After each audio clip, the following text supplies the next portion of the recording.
Bonjour, dans l'épisode précédent, je t'ai raconté comment Ulysse a quitté l'île d'Ogégie après 7 années de solitude. Calypso, le cœur brisé, mais loyal, l'a aidé à construire un radeau et à reprendre la mer. Enfin libre, Ulysse met le cap vers l'inconnu, porté par le vent et l'espoir. Épisode 40, la tempête de Poséidon. Maintenant, Ulysse est seul sur les flots.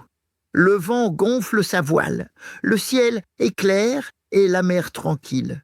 Il tient la barre, droit, concentré. Chaque nuit, il s'oriente grâce aux étoiles. Chaque jour, il pense à Ithaque. Il y croit. Mais, sur les hauteurs de l'océan, un dieu le guette. Poséidon, le dieu de la mer, le maître des tempêtes, n'a pas oublié. Ulysse a aveuglé son fils, le cyclope Polyphème, et voilà qu'on ose le libérer sans son accord.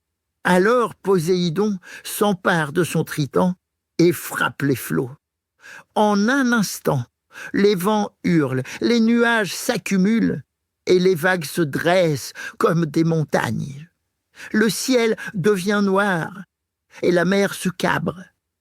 Ulysse, surpris, serre la barre. Le radeau tangue, secoué dans tous les sens. Il tente de manœuvrer, mais la mer ne l'écoute plus. Elle rugit, elle gifle, et elle tente de tout détruire. Une vague plus haute que les autres s'écrase sur le radeau. Les cordages cèdent, le mât se brise, et Ulysse est jeté à la mer. Sous l'eau, tout est silencieux. Puis, le tumulte le rattrape. Il lutte, remonte à la surface, s'agrippe à une poutre. Il crie, tousse. Il est seul, perdu dans cet océan en furie. Et là, surgissant des vagues, une silhouette brillante apparaît. Une femme au visage doux, c'est Ino, la déesse des flots. Elle lui lance un voile blanc, magique, qui flotte sur l'eau comme une plume. Mets ça autour de ta poitrine, Ulysse, et laisse ton radeau. Il coulera, mais toi, tu flotteras. Ne lutte plus contre la mer. Laisse-toi porter. Ulysse hésite, puis obéit. Il laisse aller les restes du radeau, s'enroule dans le voile d'Ino et se jette à la mer. Les vagues roulent, le repoussent, le tirent. Il nage, il dérive et lutte 2 jours et 2 nuits.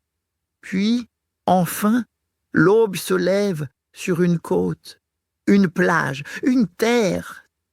Ulysse s'y traîne, épuisé, tremblant.